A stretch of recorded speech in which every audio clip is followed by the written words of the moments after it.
Turning tips from the torso, number 3. Now, when I'm getting a new chisel, a new gouge or a new skew or a new whatever, I normally don't use the grind that comes straight out of the packet. So if we look at something like my skew, for example, normally that would have a straight edge on it, straight across there. I don't like using that, so I actually profile every chisel that I have to the type of way that I like to cut. So there's no rules around this. Although, in saying that, don't be a Burke and don't go and accept everything you see on the University of YouTube in terms of what is the best and nicest grind. Now, for example, with my bowl gouges, I like roughly a 40-40 grind, which is what that is. Ballparky. Now that's so I can actually get round that corner. Now this is my 3/8 bowl gouge. Now, to get around the bottom of a bowl in that curve, you've got to be touching both that part on the back part and the tip. That's the only way that you can actually stay on the bevel as you're coming around that corner. If you lift that back edge off, then you're only touching on the tip and you're going to go do and it's going to chatter. Sid'll know all about that, won't you, mate?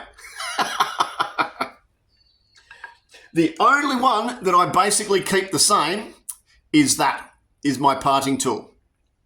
Now, the other thing with all of this stuff is never assume that things come from the factory sharp.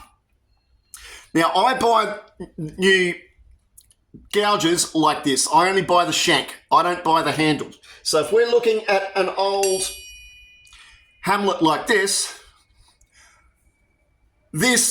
is not Hamlet steel. This has been replaced a number of times and I'm just too tight to actually make my own handle or whatever. So I heat up the steel and whatever, and I yank the old one out once I've used all of this, and I just whack a new one in. And so I get them like this. So this is Thompson steel.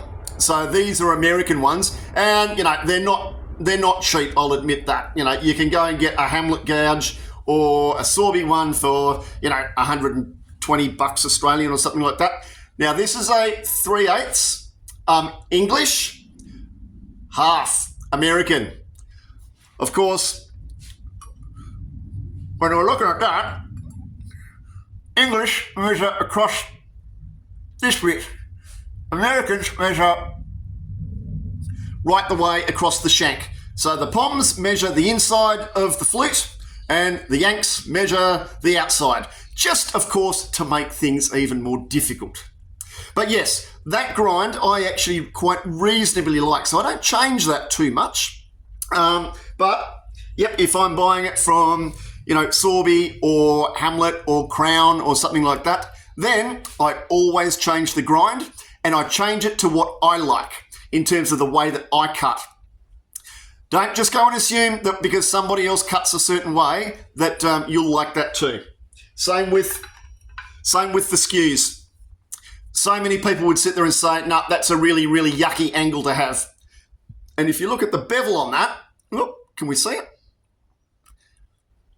Yep.